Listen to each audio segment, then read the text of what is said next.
Hai, Assalamualaikum. Balik lagi sama aku tentunya di channel Bidan dan Bi.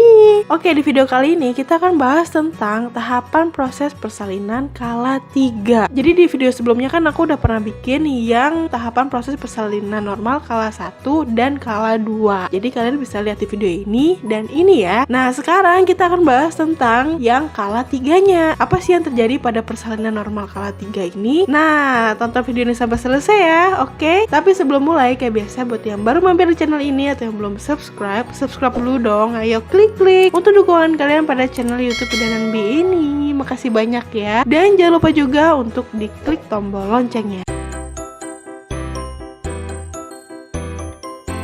Tahapan proses persalinan kala 3 itu dimulai setelah lahirnya bayi sampai lahirnya plasenta atau ari-ari dan selaput ketuban. Jadi pada kala 3 ini biasa disebut dengan kala uri atau kala pengeluaran plasenta. Lamanya kala 3 biasanya 5-30 menit, jadi maksimal 30 menit setelah bayi lahir. Kalau misalnya lebih dari 30 menit plasenta belum lahir, maka itu akan dilakukan tindakan medis, biasanya dengan manual plasenta atau kelahiran plasenta secara manual. Nah, kalau ibu misalnya mengalami plasentanya tidak lahir lebih dari 30 menit dan bidan atau dokter akan melakukan manual plasenta, hal yang perlu ibu lakukan adalah yang pertama, tenang, rileks, dan fokus pada bayi ibu supaya rahim ibu tetap berkontraksi dengan baik. Yang kedua, bicaralah atau bersugesti pada rahim ibu dan darah ibu supaya rahim berkontraksi dengan baik. Jadi di kala 3 ini kontraksi rahim masih tetap dibutuhkan ya untuk mengeluarkan plasenta atau ari-ari dan menjepit pembuluh darah yang terbuka supaya tidak terjadi pendarahan yang berlebihan. Jadi kalau nggak ada masalah, seharusnya plasenta akan lahir sendiri kurang dari 30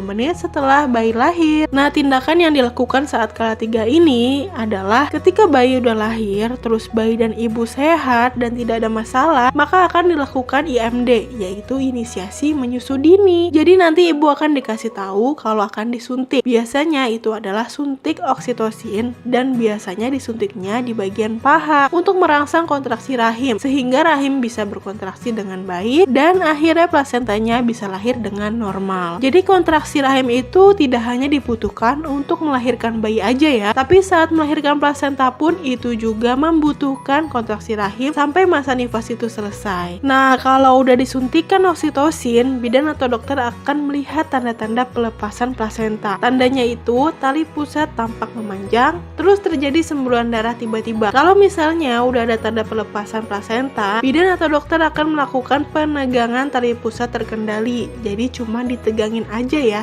tidak ditarik paksa. Jadi cuma dibantu dikeluarin aja. Kalau plasentanya udah lahir, nanti akan diperiksa plasentanya. Apakah kondisinya utuh atau ternyata ada sisa-sisa plasenta yang tertinggal di dalam rahim. Jika ada yang tertinggal, itu harus diambil ya, karena kalau nggak diambil bisa mengakibatkan pendarahan yang berlebihan dan ini bahaya buat ibu. Nah, sisa plasenta yang tertinggal di dalam rahim itu diambilnya biasanya dengan cara manual plasenta. Sambil memeriksa keadaan plasenta yang udah lahir, nanti bidan atau dokter akan melakukan pemijatan rahim. Ini gunanya untuk memeriksa kontraksi rahim dan memantau perdarahan. Jadi kontraksi rahim setelah melahirkan bayi dan plasenta itu gunanya untuk menjepit pembuluh darah sehingga tidak terjadi pendarahan yang berlebihan. Jadi kalau setelah melahirkan terasa mules nih ibu, itu bagus ya. Artinya rahim ibu berkontraksi dengan baik. Ketika plasenta udah lahir dan ibu udah bisa istirahat, nah ibu bisa melakukan pemijatan rahim dengan cara letakkan telapak tangan di perut, terus raba. Biasanya di sekitaran bagian bawah pusar ada bagian yang keras di dalam perut. Nah, terus diputar-putar nih searah jarum jam. Kalau pas raba nggak ada bagian yang keras, berarti kontraksinya kurang bagus nih. Jadi harus memijat putar-putar gitu sampai terasa keras. Kalau terasa keras berarti itu bagus, karena kalau keras tandanya rahim ibu berkontraksi dengan baik. Nah, kalau misalnya ibu udah melakukan pemijatan rahim terus ternyata rahimnya itu masih lembek aja gitu, nggak teraba keras, terus ibu juga ngerasa pendarahan yang keluar itu banyak, terus ibu mengalami pusing, nah ibu bisa bilang ya sama bidan atau dokternya supaya bisa dicari tahu kenapa pendarahannya itu bisa banyak. Hai, buat kalian yang cari kado unik dan lucu, bisa cek di Instagram @lil.artgallery ya.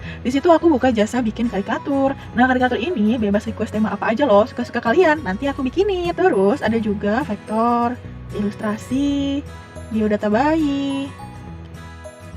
Nah, contoh lainnya, kalian bisa cek langsung di Instagram @lil.artgallery ya. Terus, kalau yang butuh undangan video, undangan gambar, atau slideshow, bisa cek di Instagram @kine.id ya. Oke ibu-ibu, itu tadi adalah tahapan atau fase persalinan normal kala 3. Nah, di video selanjutnya nanti kita akan bahas tentang yang tahapan proses persalinan kala 4. Semoga video ini membantu dan bermanfaat ya. Buat kalian yang baru mampir di channel ini atau yang belum subscribe dulu dong. Ayo klik-klik untuk dukungan kalian pada channel YouTube dan NB ini. Makasih banyak ya. Kalau kalian suka sama video ini, jangan lupa untuk di like. Kalau ada pertanyaan atau kalian mau aku bahas apa di video selanjutnya, komen aja di bawah. Makasih udah nonton videoku kali ini. Nonton juga videoku yang lainnya, ada di playlist, tinggal diklik sesuai dengan kebutuhan kalian. Oke, assalamualaikum warahmatullahi wabarakatuh.